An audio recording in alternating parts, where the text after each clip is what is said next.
The next question says that the demand curve for a typical good has a negative slope because some consumers switch to other goods as the price rises. B, negative slope because consumer incomes fall as the price of the good rises. C says negative slope because the good has less snob appeal as its price falls. D says inverse slope because as the price goes up, the good has more profitability. And E says positive slope because price is a clear indicator of need.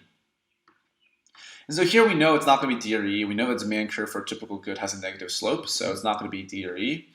A says because some consumers switch to other goods as the price rises, and so this is true. We know this is the substitute effect, and so A seems to be a really good answer choice so far. B says negative slope because consumer incomes fall as the price of the good rises. And so this is not true. Consumer income doesn't fall automatically when prices rise. It's more so that the purchasing power of the consumers falls, whereas their consumer income stays the same because even though their income has not changed, they're able to afford less of the good than they could buy before. So B is not going to be correct. C says negative slope because the good has less snob appeal as its price falls. And so this isn't a real mechanism by which we see demand actually changing, and so it's not going to be the right answer. So we're left with option A, which is the right answer. The demand curve for a typical good has a negative slope because some consumers switch to other goods as the price rises. So let's take a look at the previous tutor's answer.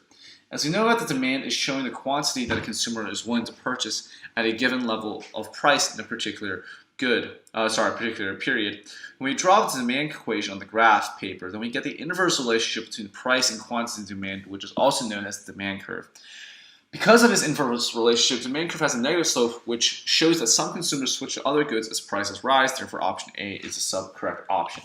So we say this effect is known as the substitution effect. And we can mark that as correct.